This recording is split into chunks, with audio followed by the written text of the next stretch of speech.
Hey everyone, Tangerine Piggy here, and thanks for stopping by to check out my series, Caveman to Cozyman, a vintage story tutorial let's play.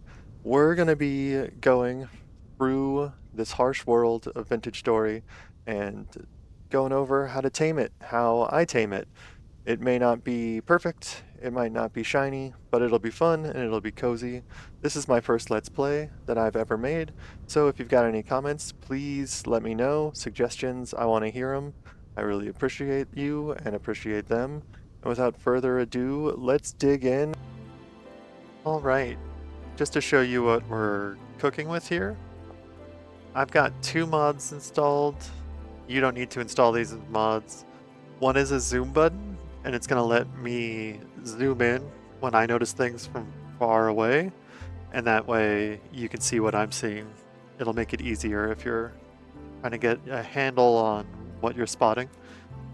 And I'm also got this cameraman mod installed, and that's just so I can capture things like the video of me waving at you as a seraph that was the intro here. So we're gonna go ahead and start a new world. There's some settings in here. Caveman, Cozyman. So I'm gonna keep it pretty standard. There's gonna be a couple tweaks to the world that we're gonna do here, and I'll explain why as we're doing it. One of the things here is the color accurate world map. If you choose this, your world map is in color, and it allows you to more easily spot peat and clay and things like that. So it can be really useful when you're learning how to play and how to find things. Later on, you can go to the sepia tone map, or there's even mods you can install where you have to draw your own maps. So it's really up to you and how you want to play.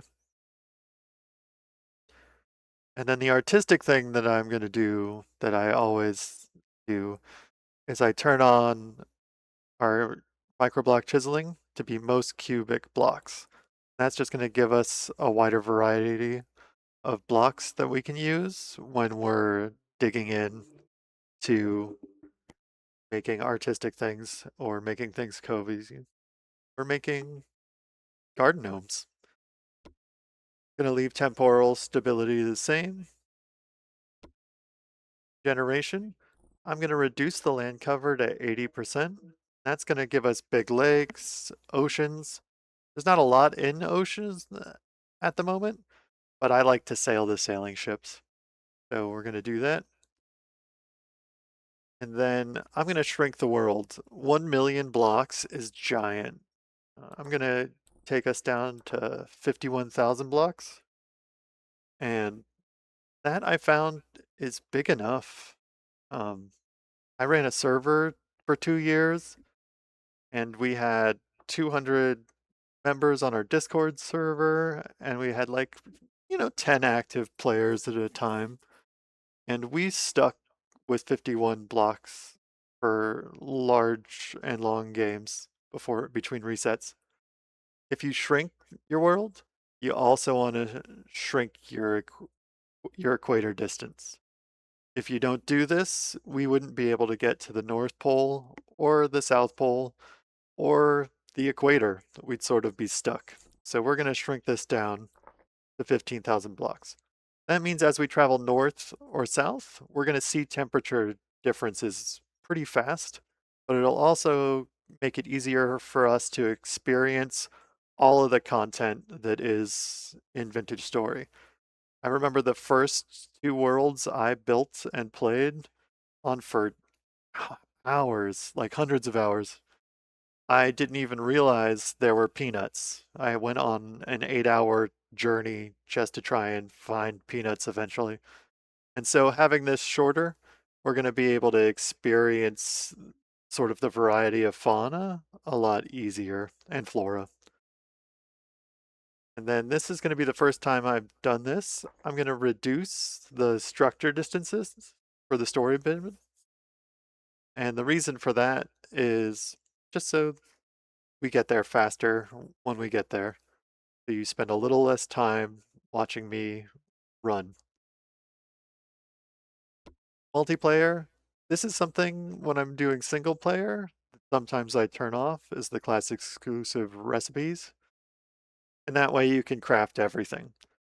We're going to leave it on and we'll stick with commoner just to keep things simple. And we'll talk about classes in a second.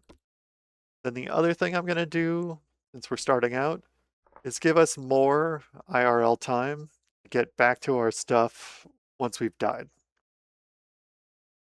We're not going to have a grace timer. We're going to start in the default location and a random spawn radius of about 50 blocks. So, and I'm going to include the world seed once it's generated in the video in case you want to play along on this same world. Otherwise, we'll see what we got. I'm going to apply, going to create our world, and it's going to load. I like how the loading screen is a poem or the possibility of a story. It's great if you're RPing and in yourself for your world or to get it sort of in the mood. I played a lot of Minecraft for a really long time. Then Vintage Story got its hooks in me about 2.5 years ago. And it's been my primarily game that I've played that amount of time.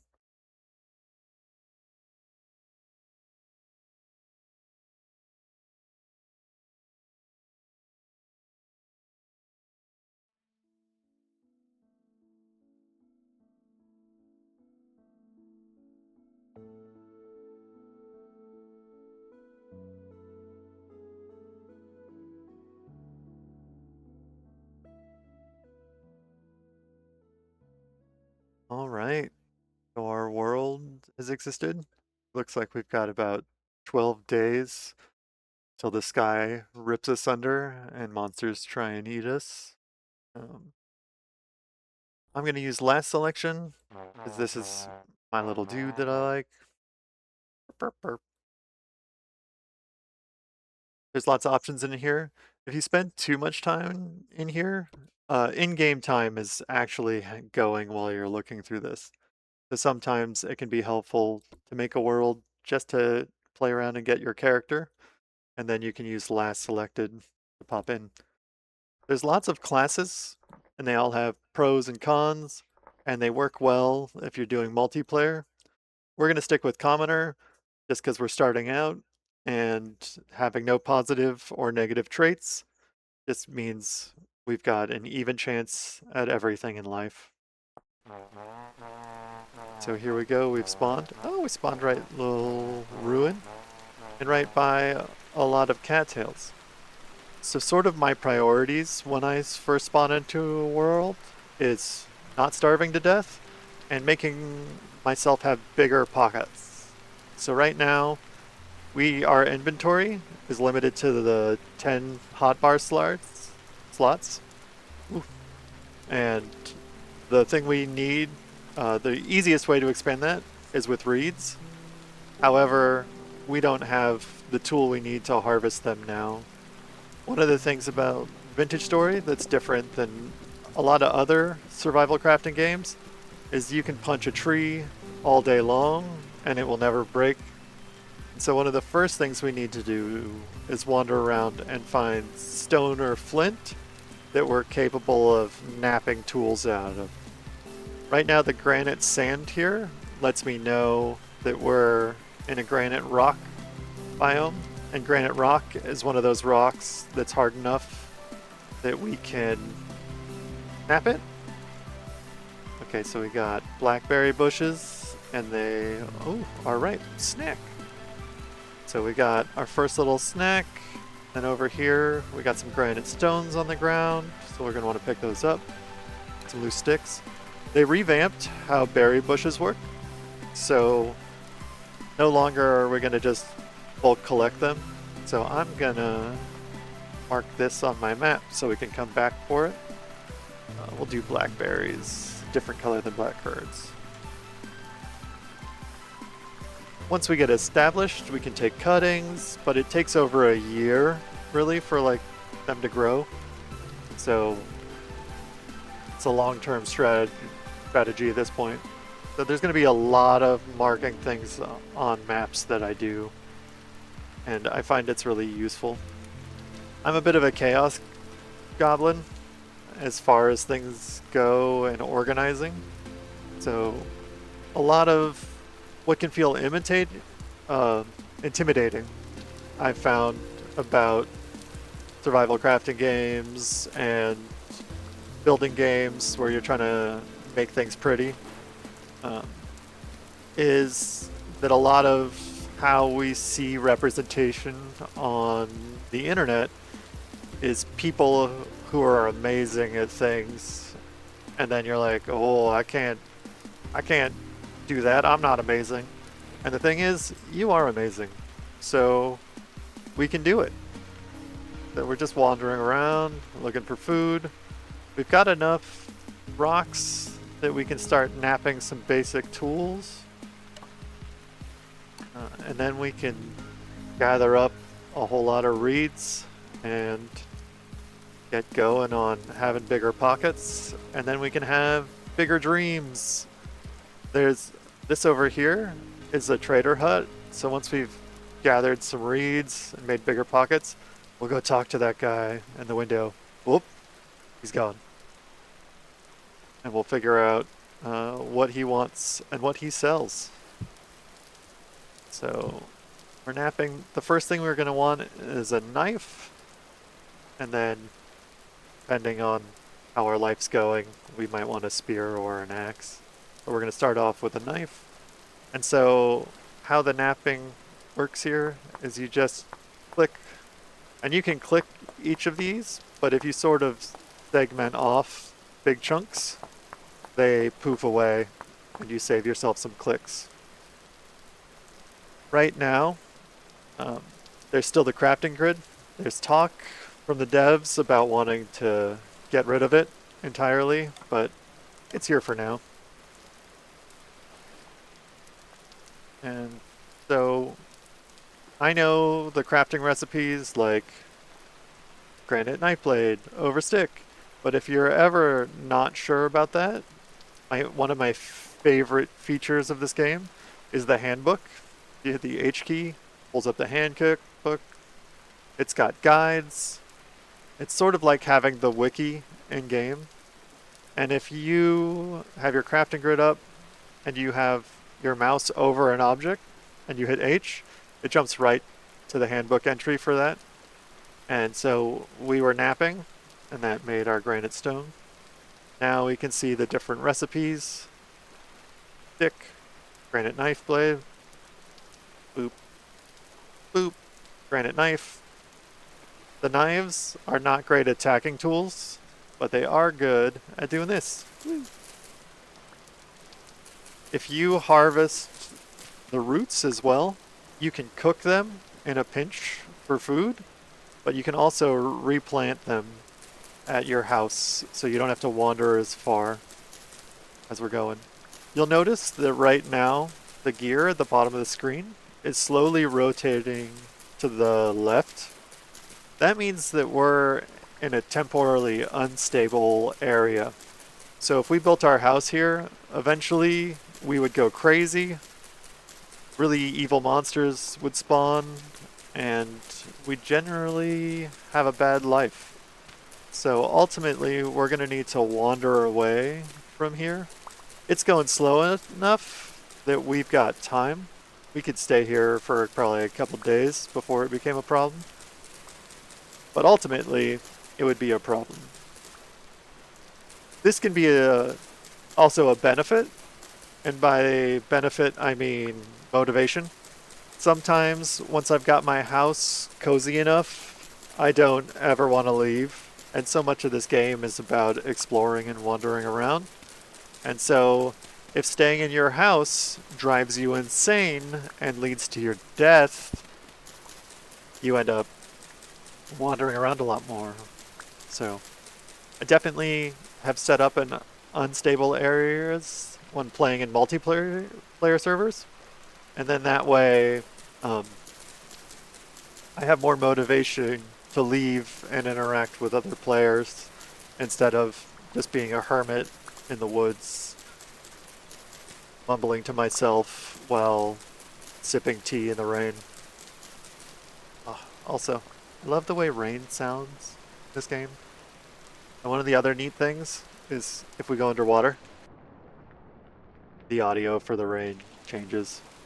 And then something that really stole my heart when I first discovered it is you can skip stones. So later I might be really boring and just sit and skip stones for a while. I'm not gonna harvest all of these because there's a lot of them. Sort of got a nice boon to our starting priorities. Sometimes you end up in a start position and you need to wander a really long distance to find roots or cattails. One of the things is that we know we're on a fresh water body because there's cattails. If there's no cattails, it's possibly salt water or ocean.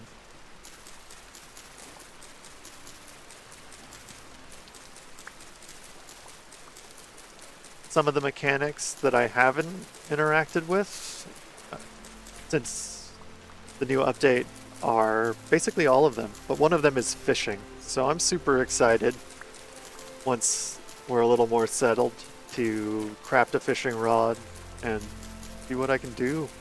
What little creatures of the deep we can pull up and eat. Or craft into taxidermied fish to make a cool fishing hut.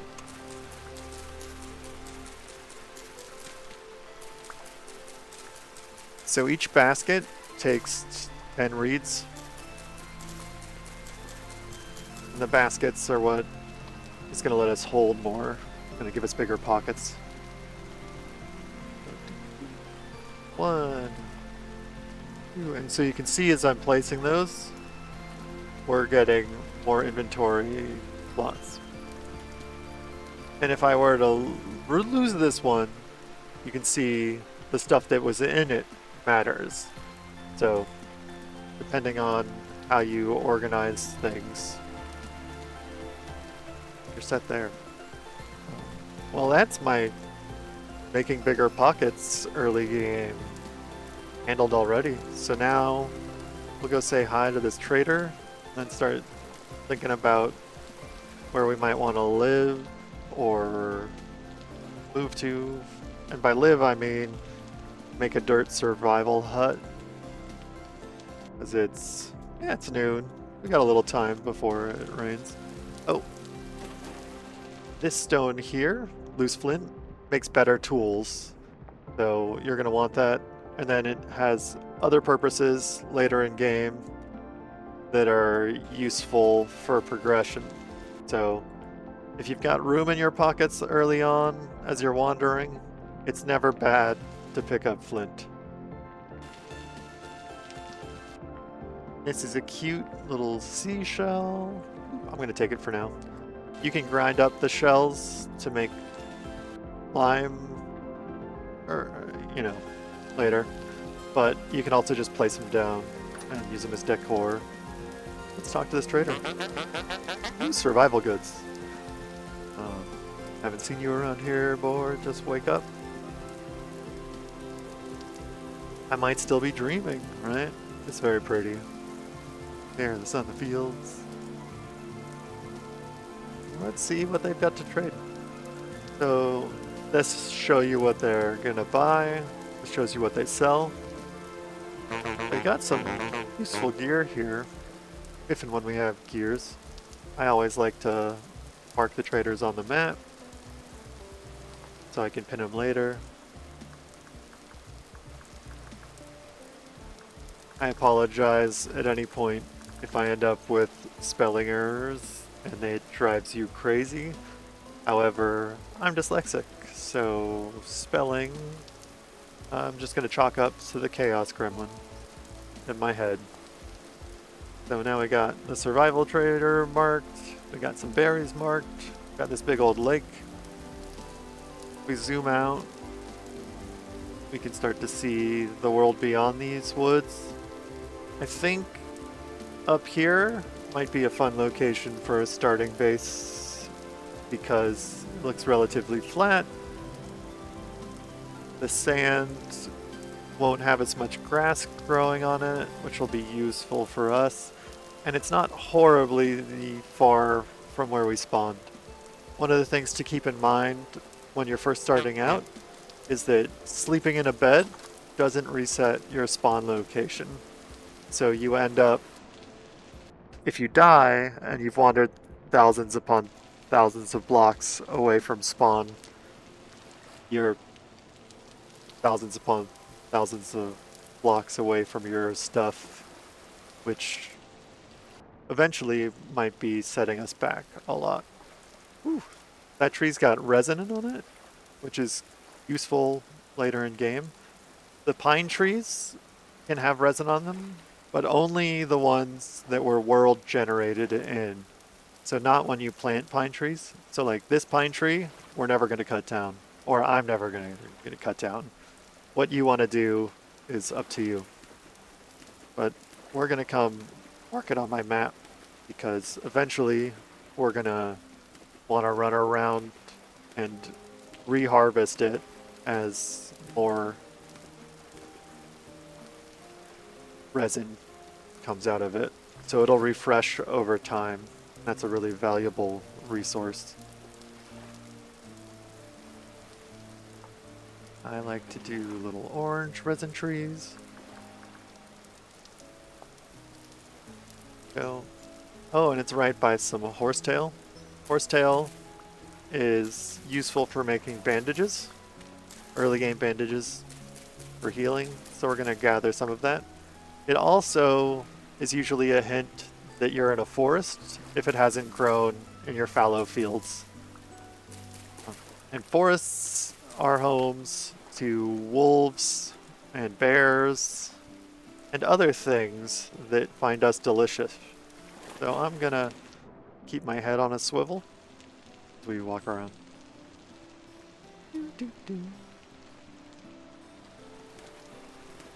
More flint. Grab a few more reeds, and I can make some bandages.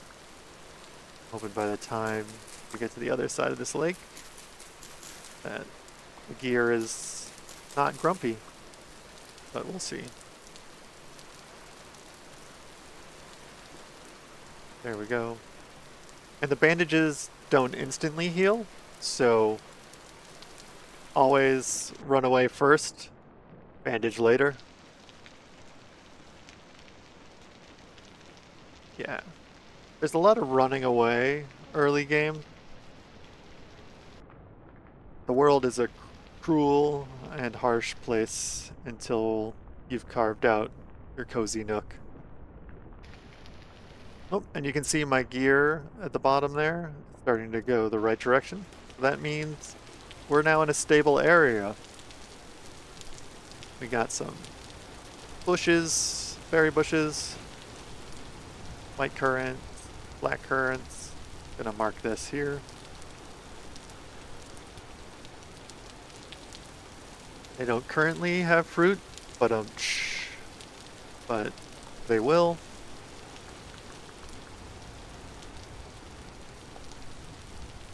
White currants. And eventually we can harvest cuttings. We can take those cuttings and replant, but it takes them a while to be able to propagate. We've even got some medium fertility soil, which will be good for farming. So, are these edible mushrooms? Are they poisonous? Ooh, fool's cone cap. I don't know that one. Guess we're gonna find out. If you don't know if, yeah, that's, ooh, yeah, that murdered me. You can always mouse over the mushrooms and see just how delicious or deadly they are. Right now you can see that if I ate this, it would do negative 20 hit points, and I have 15 hit points, so that'd kill me and then some. So these are not edible mushrooms. I'm gonna go throw this in the lake. Don't want to eat that. It's a little bummer. Oh hey, some peat. So peat is a great source of fuel. It burns for longer than firewood. You can use it to get things hotter than firewood. It is not a renewable resource, unlike trees, which you can replant, but there's usually a lot of it. And this is sort of where we can start to see, it's really subtle, but you can see how we've got a darker green here versus the lighter other greens. Oh, monster. No, sir. I don't want what you're selling. So, the fact that there's a cave here with monsters coming in out of it means this might not be the greatest starting place, but we can seal that off with some dirt until we're ready to run recklessly into the dark. That does mean I think we're going to want a weapon to convince that guy to leave us alone. And by convince, I mean kill. We're going to nap out Flint, a spearhead.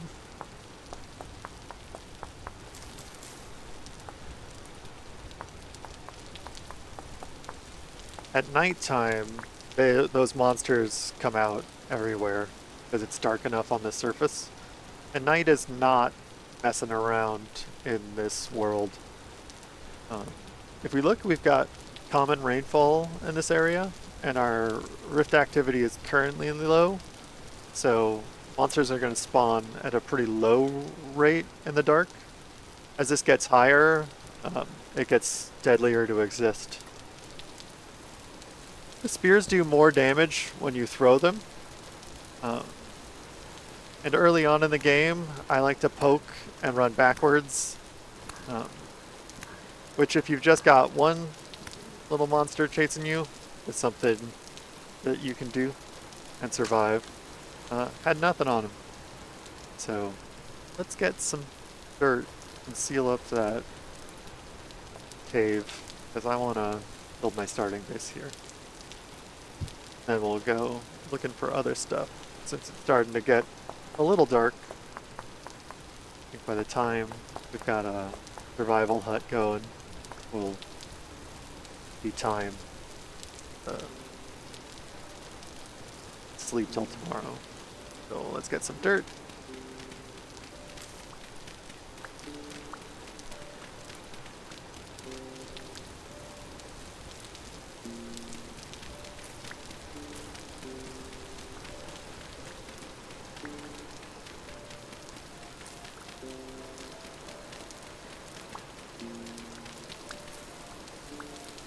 Okay, we'll seal off this cave. There's some other cool stuff nearby here. So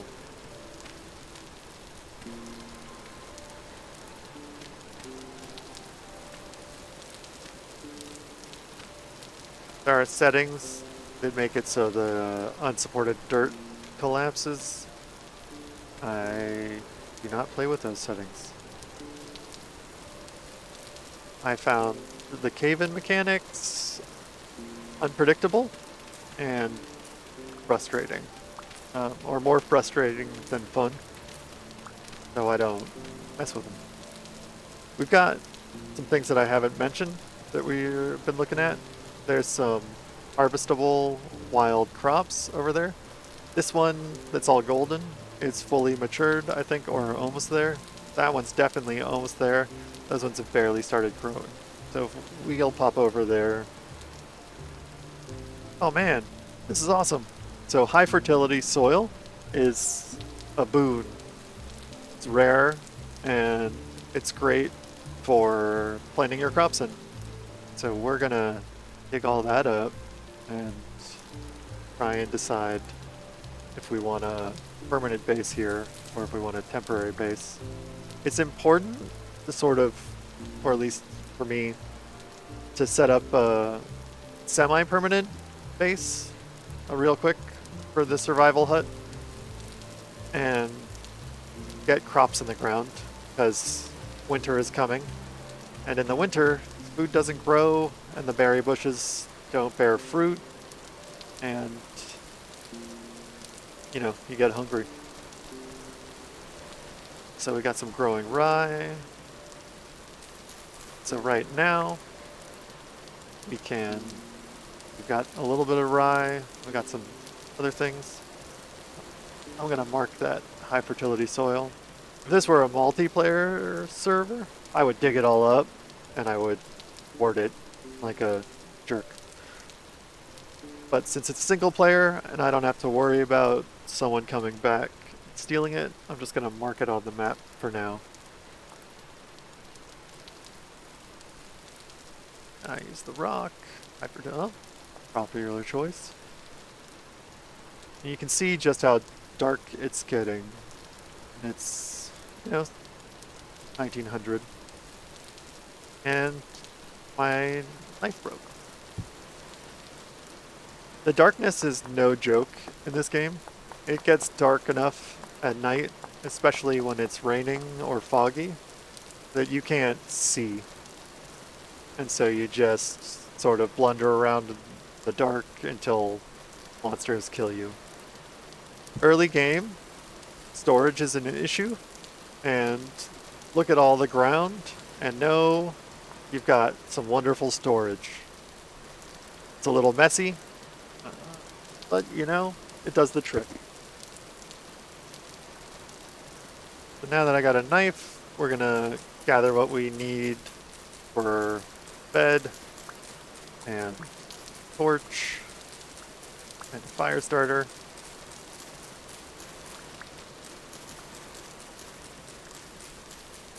So we're gonna cut a bunch of grass.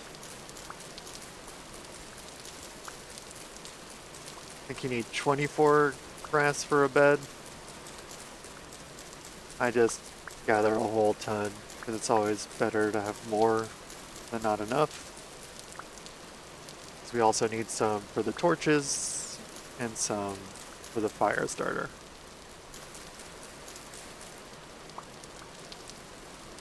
Because it's raining, we're gonna need to be in shelter to use the fire starter and things like that. So we're just gonna dig into the hillside a little for our first sort of mud hut. We're not in a position to be able to break stone, so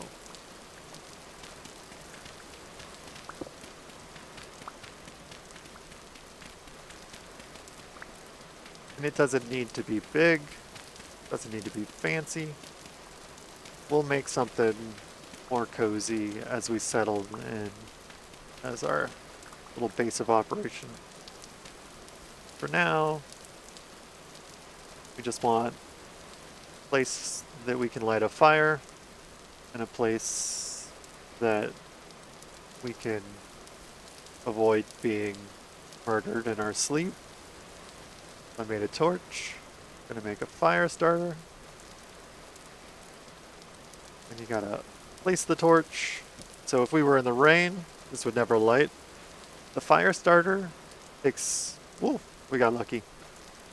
Takes a while usually to light the torch. You leave a torch on a wall, it burns out. Picking it up resets that timer. Putting it in your offhand raises your hunger depletion. So you can run around with it in your offhand and still do things like chop down trees and dig and stuff, but you're gonna burn through food faster. Sprinting uses more food, jumping also more food. You figured out the pattern. Wearing armor, more food.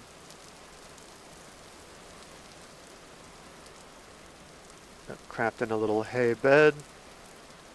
Hay bed. Hay bed. So, the hay bed, as you can see, is only going to let us sleep for 7 hours. And if we look at the time, sleeping for 7 hours, we would wake up in very much darkness. So we got a little bit of time where monsters can come out that we want to still be awake for. Gonna hop over. That just walked away from us, I think was a boar. Boars leave you alone unless they have babies, or unless you start something. If they've got babies and you start something, then they can mess you up early on. But they will eat your crops and the berries off the berry bushes. We're gonna get a little wood. One of the things that I like to do, because it speeds up life, is I'm collecting the vines for rope, but when you're chopping down trees, one of the things you want to do is, if you can, break all the leaves. One, it increases your chance of getting a seed drop, which, as you can see, we're not guaranteed. And then it also makes the tree cut down faster. Because longer, the more leafy branches or branchy leaf blocks that a tree has, or the more log blocks, the longer it takes to chop down.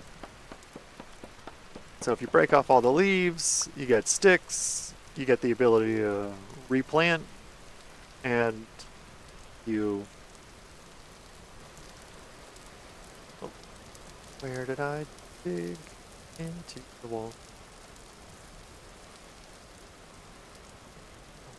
Life choices. I made them. This is what I get for not marking things.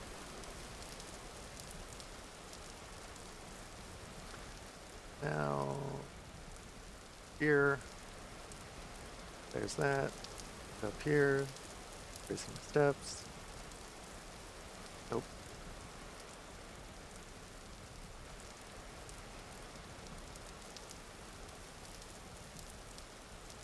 And this is why I always try and mark things on my map.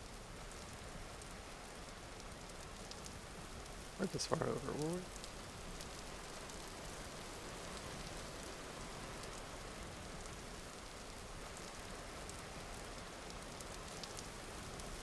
That's the cave. See baddies down in the cave. Don't want to fall in there. That's a sure swift and painful death. Oh, these are edible mushrooms. That'll be good. Well, guess I'll find that in the morning. I need to make another bed. So, like I was saying earlier, I'm not perfect. This isn't perfect. Ooh, onions! Yay. We got a lot of good crops here. Good soil. I think this is going to be a nice place to start out. As long as we keep the horrors locked in a closet. Not think about them. Hey, found it. Moving up in the world. Just gonna heal ourselves in here. Stick our torch on the wall. It'll last long enough for us to sleep. I think it's like, what is it? 24, 48 hours? 48 hours. So as long as we pick it up before 2 in-game days have passed. I'm gonna nosh on some berries so I don't starve to death in my sleep. But little secret, if you are not looking at anything you can interact with, you can sleep eat. Nom nom nom. Nom nom. You'll notice that we have nutrition.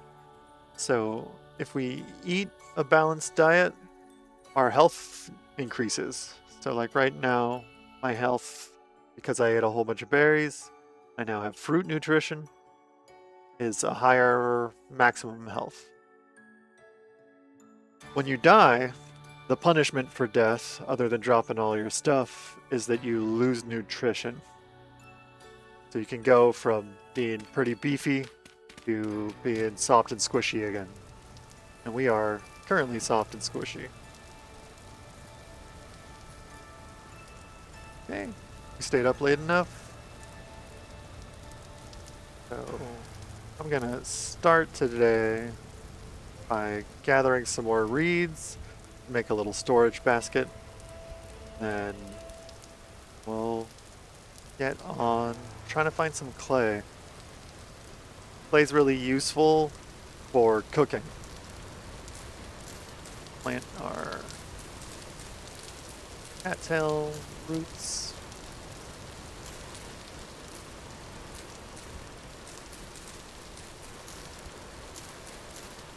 You don't actually need to plant the cattail roots anywhere that is in water. I thought when I first started playing that I had to plant them in lakes. You can just plant them anything, except like solid stone.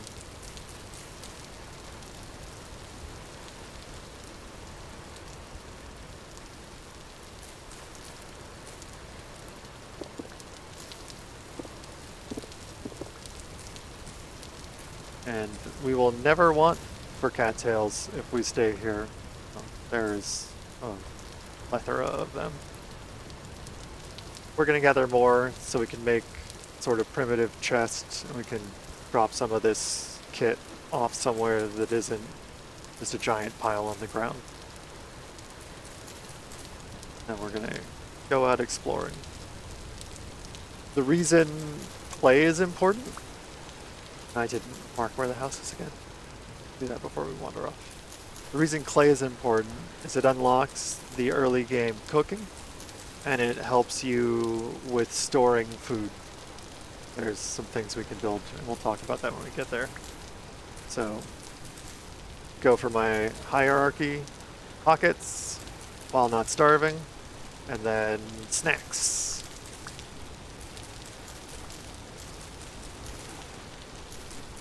We've accomplished our portable pockets. Now we're gonna accomplish a small base pocket. Then we'll go in hunt of snacks and snack making materials. Okay. Got enough to make a simple reed chest. These reed chests don't hold much, so I don't craft a whole lot of them.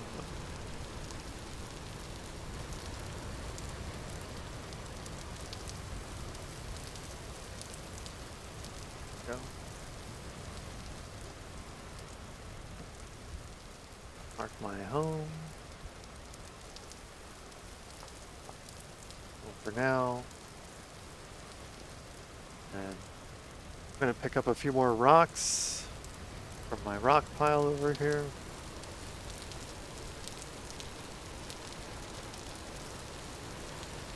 Just gonna craft a little piece of granite tri-stone fence. Stick it out here. Make it easier to spot the entrance to the hole that I made. Got raccoons over there. I'm not a good hunter, so we'll probably at some point try and chase down some more raccoons, but I'll show you how I hunt for meat when the time comes. Drop some stuff off in that chest that I made. Talked about emptying my pockets and hopefully get my pockets full. Grain will last a long time.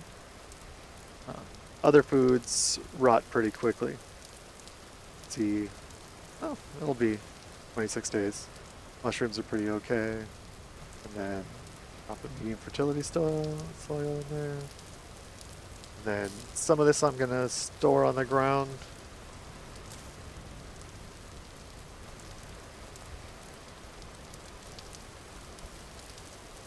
gonna make later on. We're gonna need a wooden pan to do some panning, most likely. So I'm just gonna craft one ahead of time. Then I'm gonna make a few logs and set up the tiny little cooking fire back in here. No, we've got nothing to cook at the moment. Just as a way of clearing up some inventory space. Yeah, that's cozier than it was 5 minutes ago. Now we're on the hunt for clay and snacks. So berries, edible mushrooms, an animal that's trapped somewhere that it can't run away from us. So here's something when we're looking at our map that the full color map is useful for. These white parts here, because they look like they're not on the top of mountains, usually means a cave. So like that's a hole in the ground you don't want to fall in, or something that monsters might want to wander out. When we start doing cave diving, there's some cool stuff down there, but it's not like Minecraft the ideal way to go about finding ores. And then this is sort of the cheesy or cheater thing about the color map that is why some people don't like it. But you see how this soil here is ever so slightly redder than the soil around it? I think that's clay. We'll go find out if I'm full of malarkey. But that's where we're gonna head. I got my spear. We're keeping our head on a swivel for berry bushes, which we're gonna mark on our map so we can periodically wander around until we've got a whole berry bush farm set up. I was talking over it, but there was just a little oink.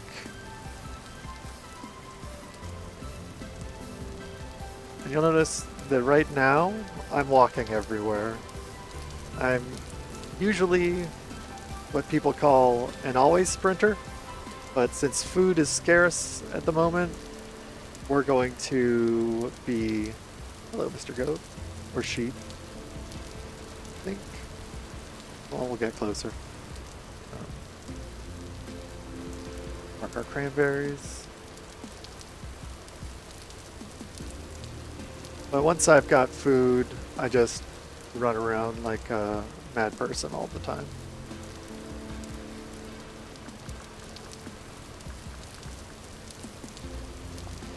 Cranberries are cool because they last longer, but they aren't quite as filling. And then all the animals run faster than you, except maybe chickens.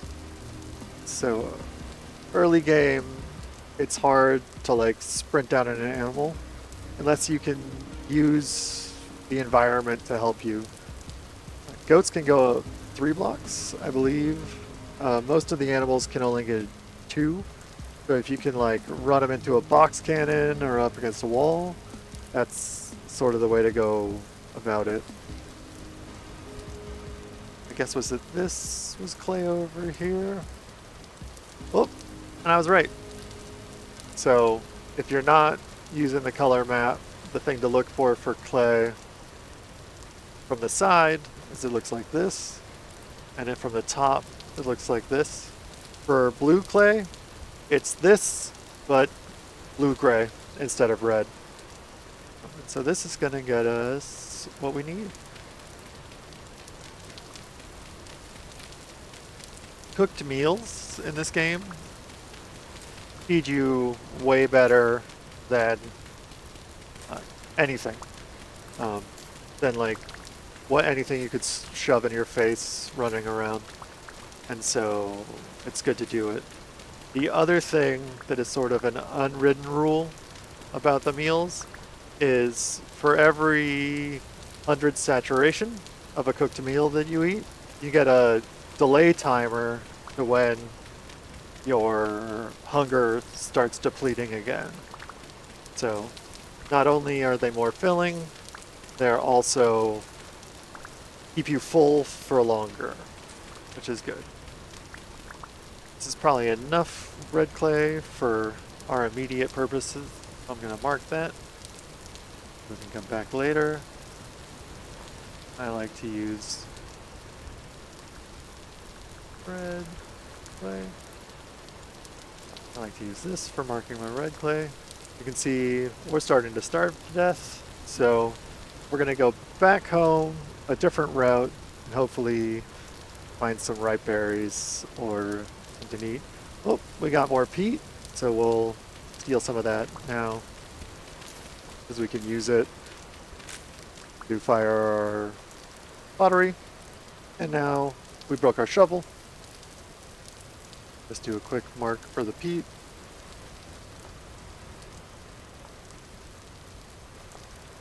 Go, we got our peat markers, so we can come back for that.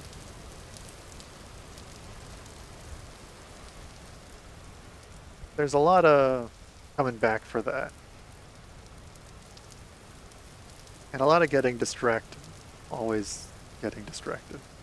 Set off on a task and then fall down a cave. And I end up down there.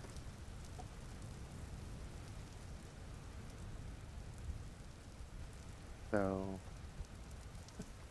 flint on the ground to grab.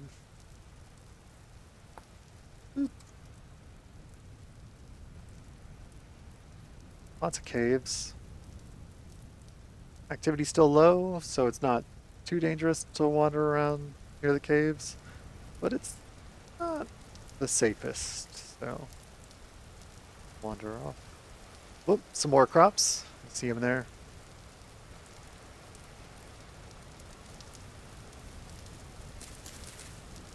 We got spelt.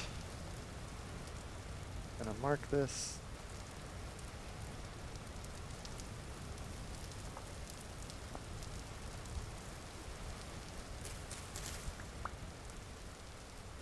Got a little more. Got some more spelt seeds.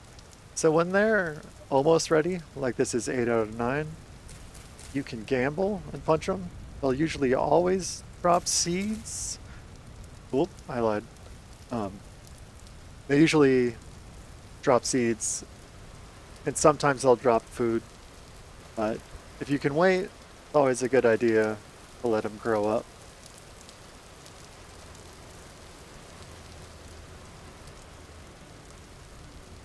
We're kind of probably planting our first crops in medium fertility soil and then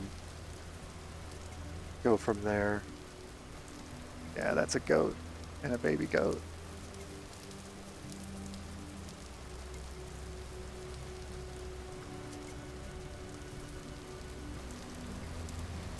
One of the new mechanics is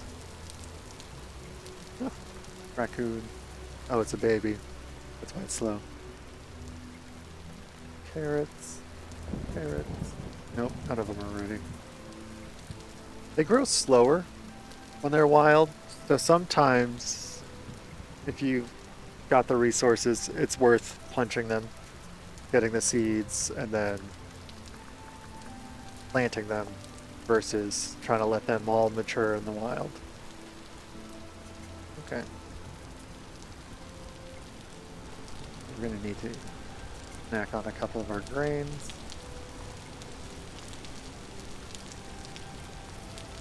This might be perfect time to try out fishing. See if we can catch something delicious. So, pull up my handbook. We're going to need a fishing pole. So it looks like we're going to need some coiled rope. And finding the fish.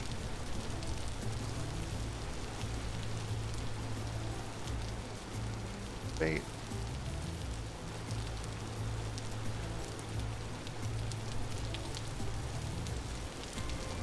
Okay, so there's a chance I'm gonna gather some more vines because it's less time consuming than gathering reeds.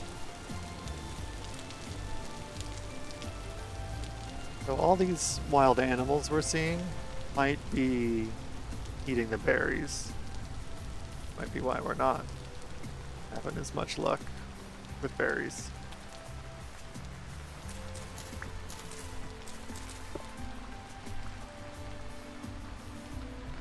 Ooh, so this is really cool.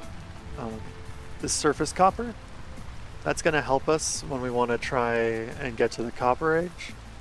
The other thing that it indicates is that there's copper not too far underground from here. So I'm going to mark it for now, and we'll come back when the time comes. I don't want to propel us into the Copper Age super fast, because it's not always that you find copper right around where you're setting up. And then the violet webcap, I wouldn't have guessed as edible, but that's because I'm not a mushroom forager. And as you can see here, it is.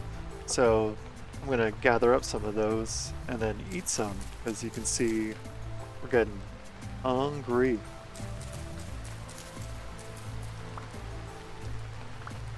That's gonna be enough for our rope, I think. Yep, 3 ropes. And we just need some sticks. So we'll get some sticks. Oh hey, a fruit tree. So we're gonna leave this be, but we'll mark it because we can come back. Once it's got more branches, you can cut off the branches and you can try and plant them elsewhere. But there's not a guarantee that they'll take. So I always like to leave enough of the wild tree that over time it'll grow back more branches for me. Get a small tree. Yeah. Oh, it's close enough to another tree. Might just have to give up on finding a small tree. Is that a small tree? I'm gonna take that one. Oh, hang out by itself. The branches that say maple branchy leaves versus maple leaves, the ones that say branchy give you sticks, the ones that don't just break. The branchy ones, I believe, are the ones that increase the amount of time it takes to chop down a tree. But I think that's enough sticks for us to make a fishing pole, if I remember. Yep. And then we need to make a grunting stick, which I think is... That's not a knife, that's a spear. Yeah, so we get a grunting stick, and regular stick, and I think we just walk on soil. Maybe these things. We do this a lot, and then worms come up. We can attach the worm to our fishing pole. I'm gonna eat this mushroom. And another one. We'll try and catch a fish. This is the first time I've ever done this, so wish me luck.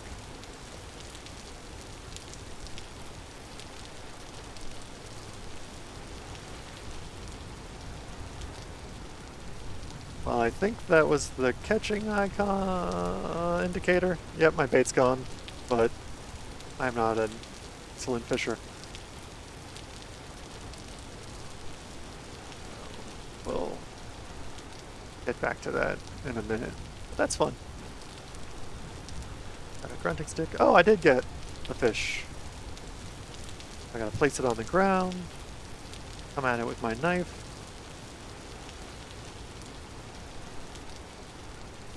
And I got a couple fish.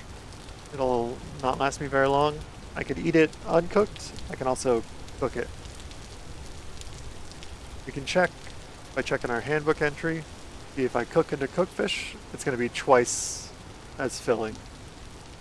So I I'm gonna cook it into cooked fish, because we're hungry.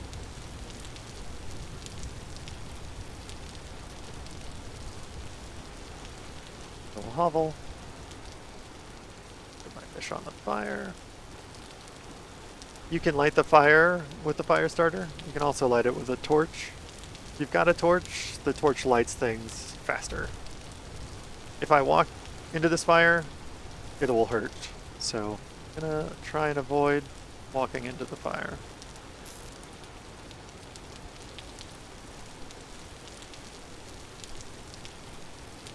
We're gonna start setting up an area for our first pit kiln firing. One of the things that's important to note about the pit kilns is that fire spreads out from around them. So if I set it up too close to this peat, it's gonna be a fire. If I set it up too close to grass, it's gonna be a fire. So you just wanna make sure your fire's safe. You don't want to set it up next to your house that's made of lovely wood. All of these things, it'll end in sadness. So for a pit kiln, you need a hole that's 1 deep. And then, because it's rainy, we're gonna have to put a cover high enough up to keep the rain from getting in. So I like to do a little simple pit kiln like this at first. I forgot. Sand falls down. Silly me. I'm gonna put this here. We're gonna sift through that later. And one of the reasons I'm calling this Caveman to Cozy is we're starting off ugly and not cozy. Then once we've got our immediate survival covered, we're gonna come back through and we'll make pretty pit kilns and a little cute survival house. Not just a hole in a hill. But the goal today was to play about 3 in-game days. So we got 1 more day to see what we can cook up. And then we'll go from there. We're going to need a lot of grass and a lot more sticks for the pit kiln, so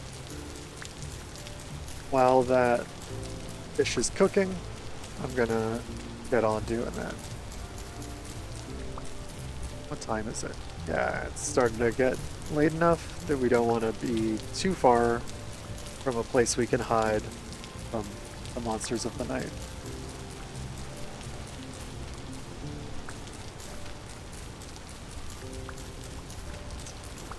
And there's that little pond over by the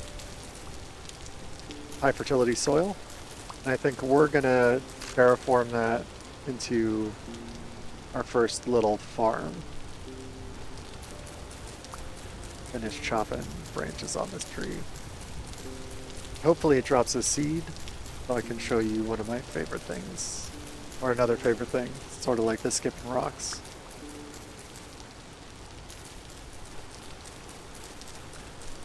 You don't have to get every branch, but again, we're currently trying to get sticks.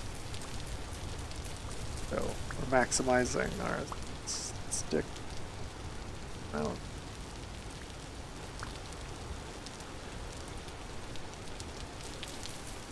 But you can see we're losing durability on the axe pretty fast.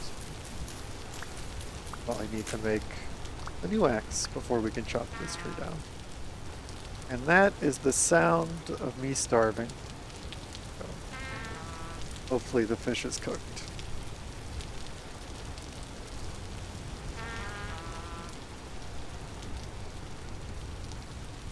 It is. Hey. So that bought us a little time. Not much.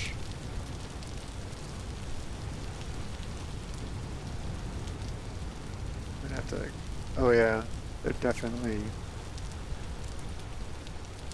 going after the various plants and whatnot.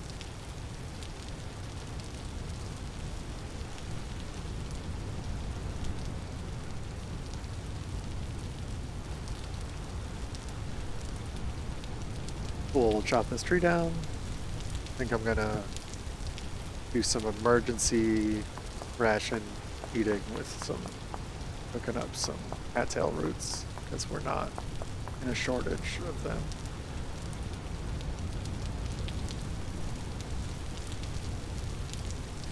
I think I broke my knife, so I need another one of those. Get the cattail roots. Nice thing about the clay working is it's gonna give us something to do at night when we're waiting for it to get dark enough while we're eating our cattail roots. Normally, I'm really loath to eat the cattail roots, but we've started in cattail bonanza. So we're not gonna too many, but we will do enough to not starve to death.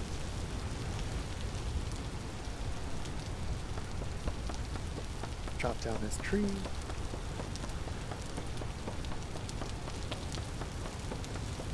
Bummed it doesn't look like we got any seeds, so I'll have to show you some other time when we get maple seeds.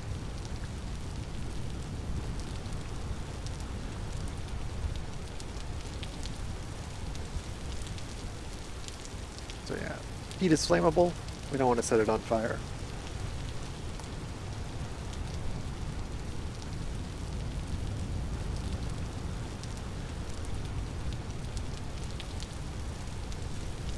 So hold up for the night.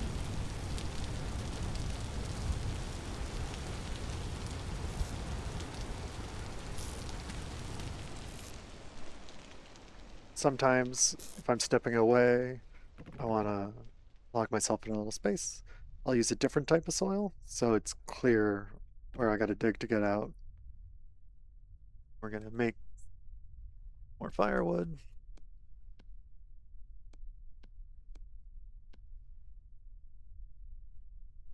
That up. Got our cattails cooking.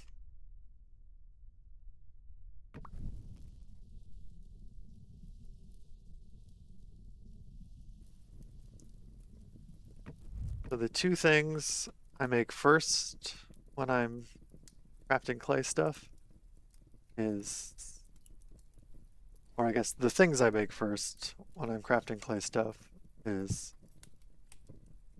a cook pot, a clay bowl, rock, and then sort of either two crocks or crucible or an oil lamp. Small things, you can put 4 of them in a single pilt. Bigger things like the storage vessel, you're gonna need, it takes up the whole pit itself. So we're gonna start with what we need to cook meals. Can't eat out of the crock without a clay bowl, so there's no sense in making a cooking pot and not making a clay bowl. And unlike knapping, we're adding clay, so it's sort of like foil building. I think I have some, let's see if I got a root ready. Hey, not dead. And so instead of taking away, we're adding. One of the neat things is once you've done a layer, if there's a new layer that matches, you can hit the F key and then click duplicate layer. You can just hold down the button. It took me longer than I would like to admit to realize that you could do that. It speeds things along. Got our raw cooking pot, so we can't cook in it yet. Bowl. You can also use the other crafting sizes to quickly remove larger amounts of clay or add them in. Back to the got our bowl. another snack.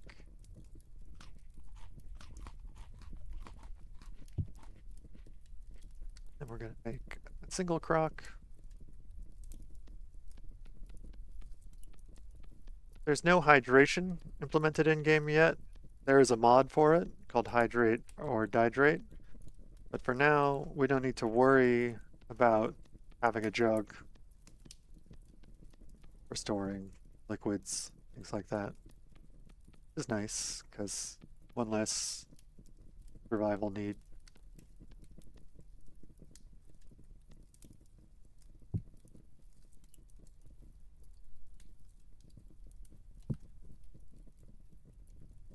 We haven't murdered anything yet. So an oil lamp is probably a little far off in our future. I'm just going to make a second crock. Never have too much storage for. Or I guess you can, but I'd always rather extra food than starve to death.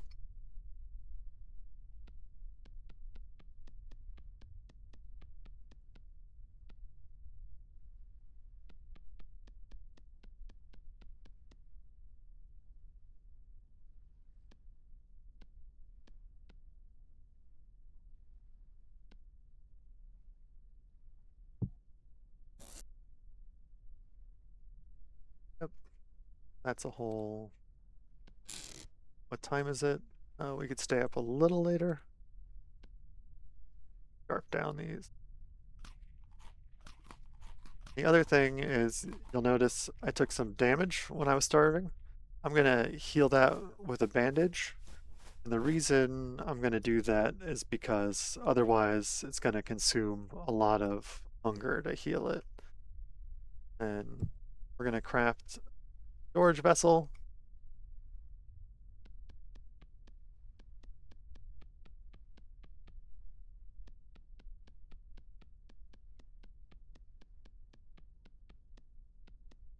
Because it'll hold more than our reed box.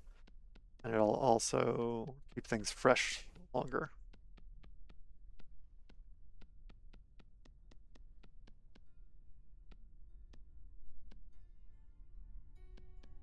Duplicate layer. Battery. We'll sleep through the night, and then in the morning, we'll get our pit kilns going. And maybe go out and wander for food. Oh, so I was holding down the duplicate for too long. Always just remove. And as you remove, I don't know if you notice, but at the top of the screen, the number of voxels that we've got from each piece of clay goes back up. So you don't really waste materials too much unless you go super overboard with putting in the wrong stuff. So don't beat yourself up if you make a mistake. You just scoop that clay off and then stick it back on. Really forgiving. One of the other things I like to keep in mind, especially when starting out and in learning this game, is I treated it a little bit like a roguelike. When I died, at least I learned something. I discovered a new thing. And then it felt a little less bad that I was being murdered by boars constantly and falling to my death and all these other things. Now, it's late enough for us to go to sleep and have it be bright enough when we wake up. It'll be a bright new day. And we'll be one day closer to Cozy.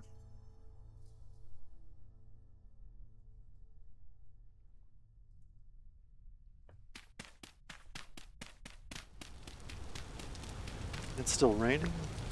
One of the cool things about a lot of rain is you don't necessarily need to hit up or set up a optimized farm quite as much, because the rain will keep things watered.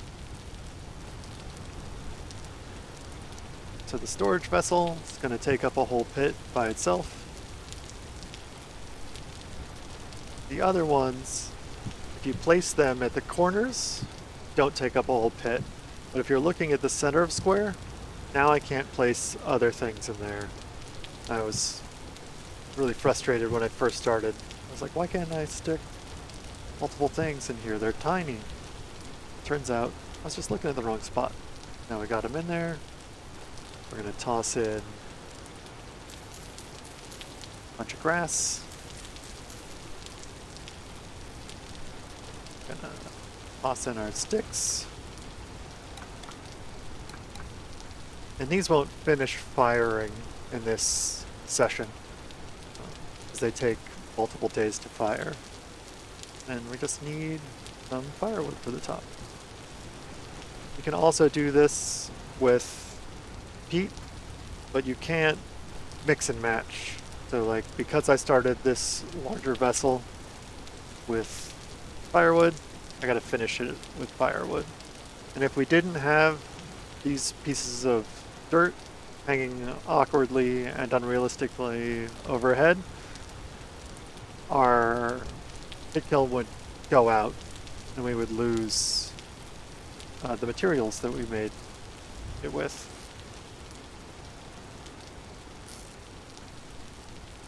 Let me eat some of those mushrooms. Add our reeds to there. Eat this one piece of spelt. Gonna eat 2 mushrooms. Hopefully we'll find more while we're out. And ditch this clay.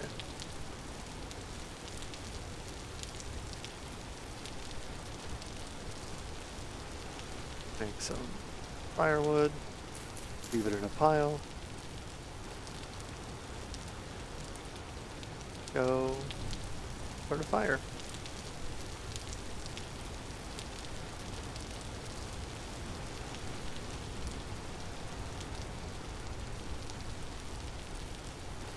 Maybe try fishing one more time.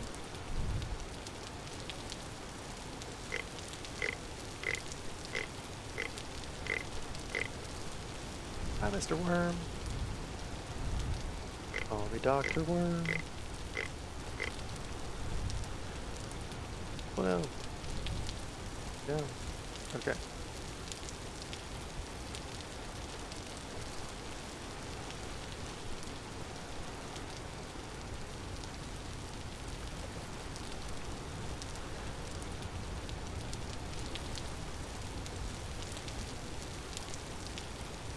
Well, and we got one. Try one more time. I don't want to overfish because it mentioned overfishing, but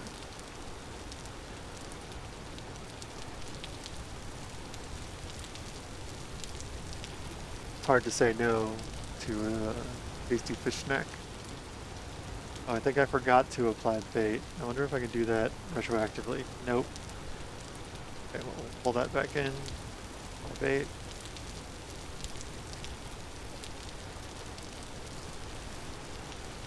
There's different fishing baits. I don't quite know how they all work. We got fish.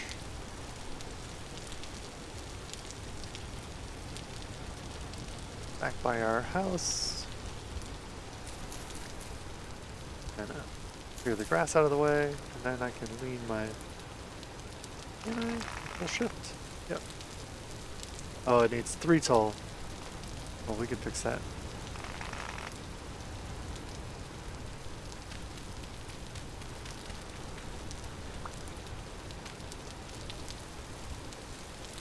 Our little fishing rod. Now, looking a little more lived in. Back our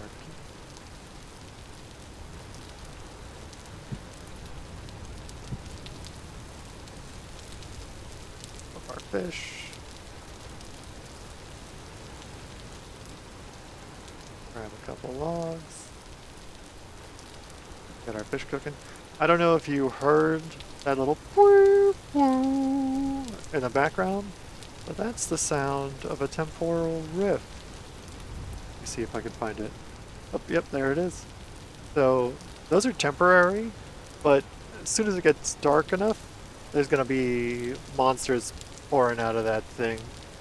So we're gonna want to not be there when that happens.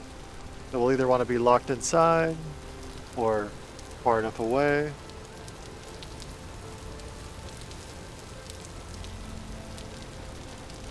Ooh, flax. The flax is super important. I'm gonna gamble. Oh, yay. Okay. Doing lots of gambling.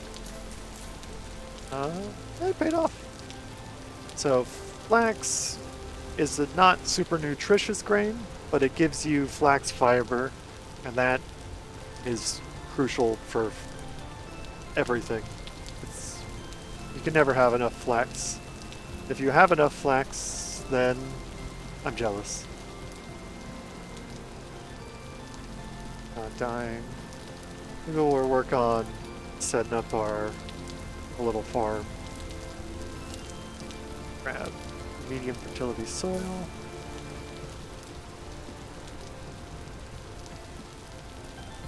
We're gonna leave the high fertility soil for now and just do it with medium to get going. Once you start I guess till the soil is the word I'm looking for. Once you till the soil, it can't be moved. So because this might not be our forever home, I don't want to use the rare resource of the high fertility soil just yet.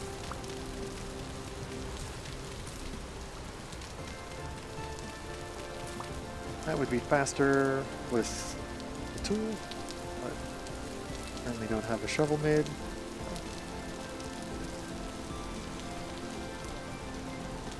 Don't eat the death mushrooms. Go back for more fish snacks. Grab our seeds. Get some things planted.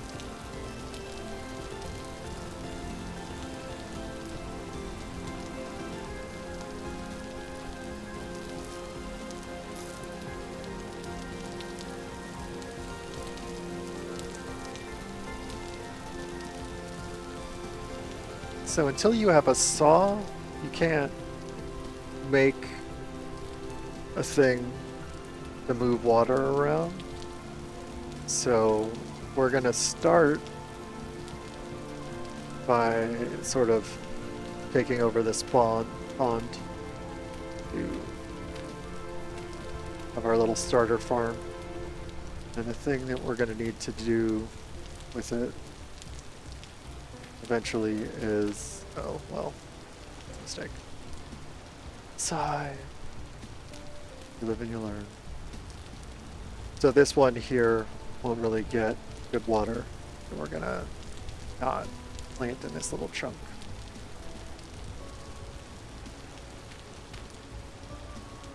And we're gonna throw down a line of soil here, and that's so we can put fences around it all, because the animals, they're hungrier than they used to be. To do that, we're going to need a lot of sticks or stones.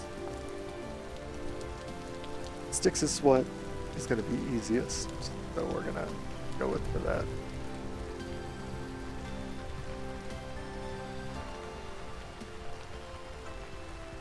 That's not rapid water, is it? I think this is just regular water. Yeah, it's just regular. That's one of the things I want to hunt for. One of the new things that they added is rapids or rapid water and water wheels. And I have not played with them at all. So I think when the time comes to set up a forever home, I'd like to try and scout out a place that has rapids, because it's a new thing, and new things are fun. Or they're horrible, but you don't know until, you know.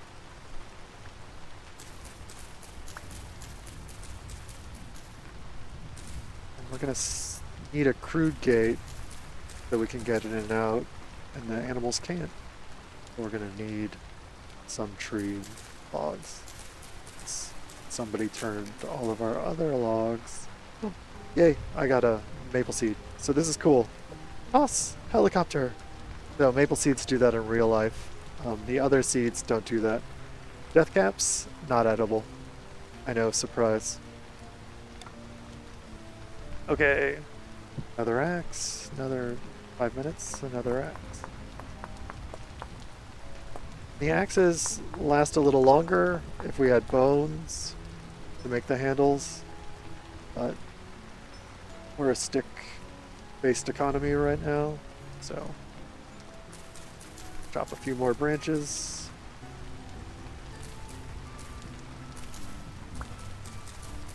And one of the cool things about having a seed is the leave no trace environmental liking person in me can now, when we chop down this tree, we can plant a new one where it is, and I'll feel less guilty. Which I know is weird in a survival crafting game, feel guilty about deforestation, but them's the shakes. If there's edible plants or mushrooms nearby. Oh crap. No, run! Oh, I'm dead. Maybe. So, not the monsters, the wolves and the bears have trouble with diagonal blocks, so when you're running from them, good to run from them there. And then you can get deep enough, sometimes you can swim down where they can't get you. Looks like I might have gotten that one to pay attention to that boar. You can see I just put my torch out as I accidentally equipped it while scrolling over to the bandages. The much needed bandages. You can see just how quickly you die if you don't have armor and you meet a wolf. I don't wanna... Whoop. Now we're starving.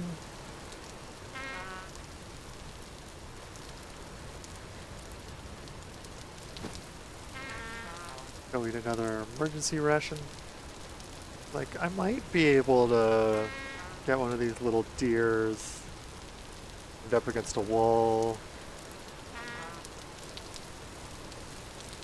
I'm not good at this, as you can see.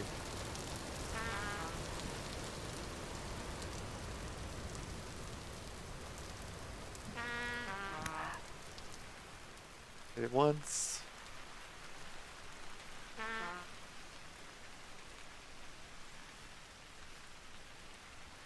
I lost it in the bush.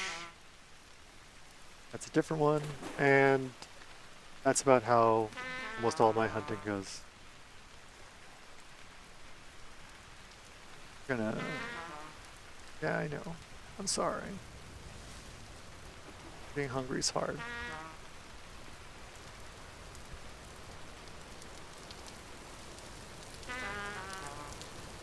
Berries. Cranberry. Now we'll stop yelling at me. There's a rabbit over there. We'll see. Oh, I got it. Yay.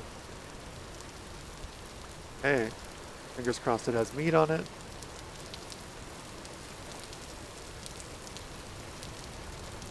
One piece of meat. We're moving up in the world. Small bones. Okay, time to cook this one piece of meat.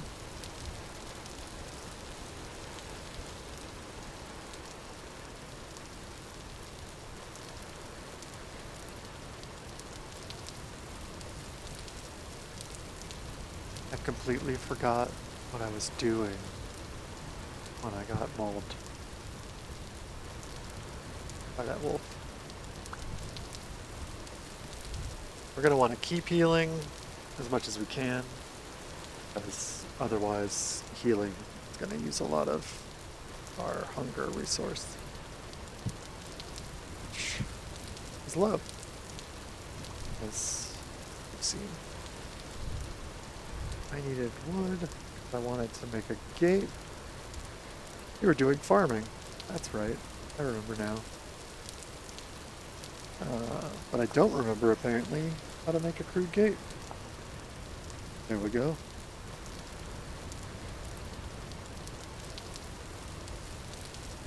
Don't need the axe.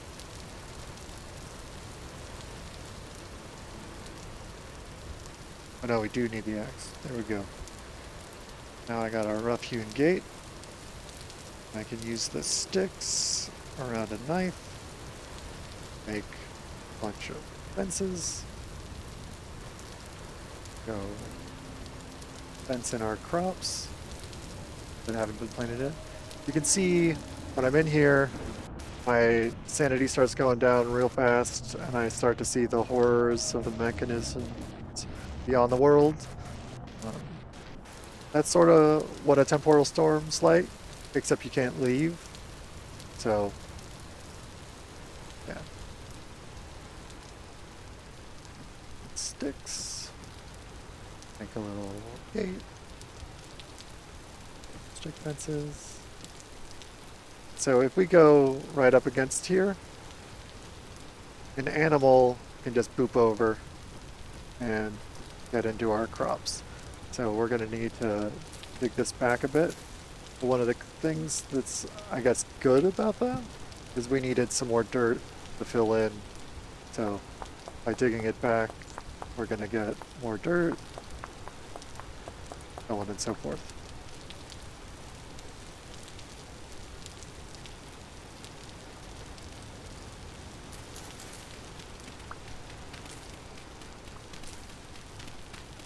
Just because we're doing landfill, it doesn't really matter. We're doing landfill with medium or low. You can plant things in low, it just takes longer for them to grow. That's not as efficient in life as a seraph.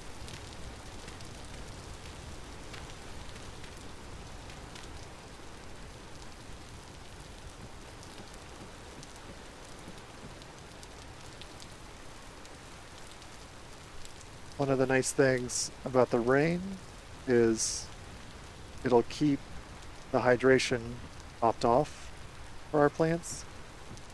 When when you're not watering it and it's not rainy, you end up with at maximum 75% moisture in the soil. And that maximum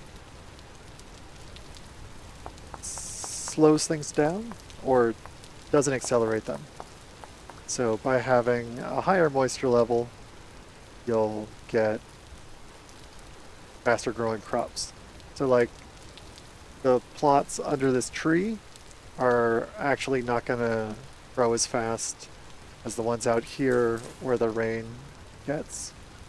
I'll probably at some point end up chopping down that walnut tree because I like building with walnut, but also the walnut's seeds are edible. Quickly get our crops on the ground. You'll notice that it has a required nutrient of K, and then we've got N, P, and K in our soil. And so what you end up needing to do is rotating your crops. If I planted another K crop right in there, it would end up depleting the soil. Did I start cooking that meat? Oh, I did. We're getting hungry. So much of the early game is balancing your priorities of food and then infrastructure for food.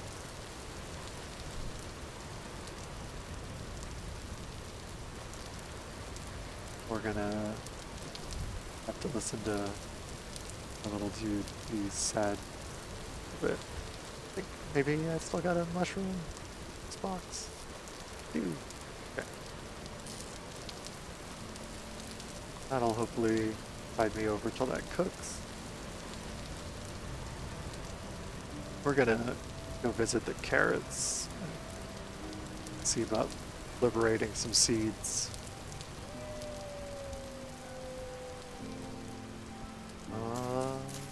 My nightmares. I think you can see it over there.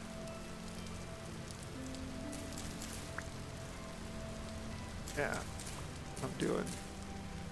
These ones that are really low, I decided it was worth the gamble because by the time they grow out there, I could have.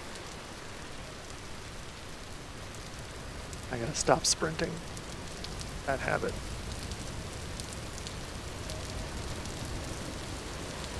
See, the pit kilns are still cooking away.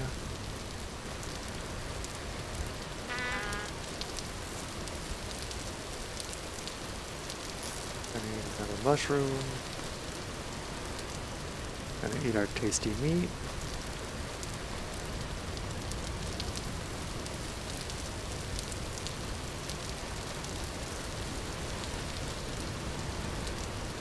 And I'm gonna do something.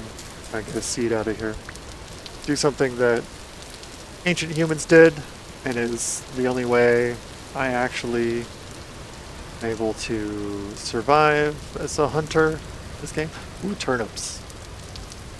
That right there, that's a turnip. They're the fastest growing vegetable crop. That one was already got some edible turnips out of it already. So we're gonna get these in the ground. They'll grow faster than those carrots. And in the meantime, we're gonna set up a pit trap.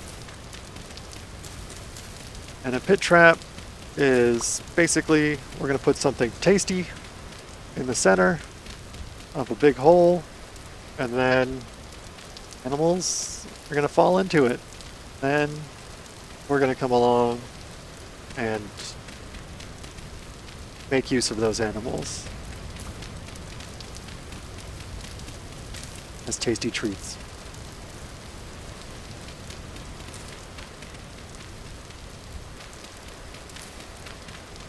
And I go 3 deep.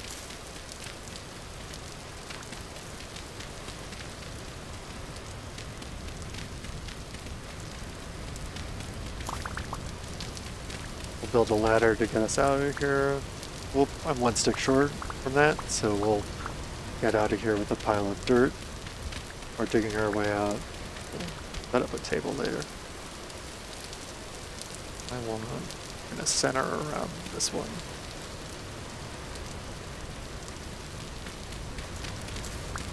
I like to go 2 away on all sides. I'm gonna go.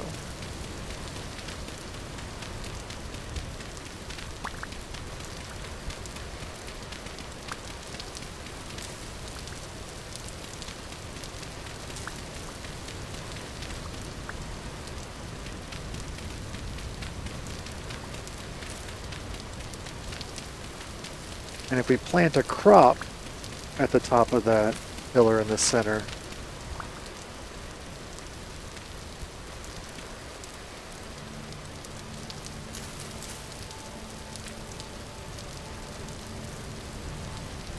it will attract animals.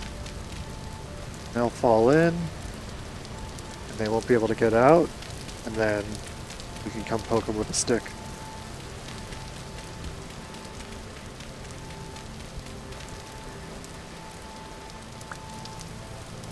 Of sticks. We're 1 stick away from being able to build the ladders. Bunch of branching need. Gonna make us some crude ladders. The monsters can climb ladders, but the animals can't. So we're okay to go 2 down. But if you are worried about monsters, you can put 2 blocks high. Then you have to jump to climb, but it still works. And yeah, hopefully if we wander away from that and we walk back, there'll be animals in it. I'm gonna mark it on my map as a pit. I like to use that.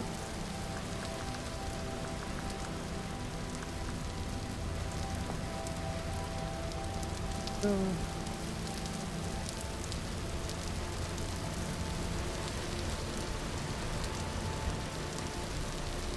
There's a different pit trap technique I use for hunting bears and wolves, but oh, drifters, or yeah, time to hide. Hopefully got enough food to make it to morning. And that seems like a good place to call it. So that's the first 3 days of going from caveman to cozy. We're at the cusp of the clay age and tasty cooked meals. Got our first crops in the ground, and we set up a pit trap. So thanks for joining me, and I'll catch you next time. Have fun. Bye.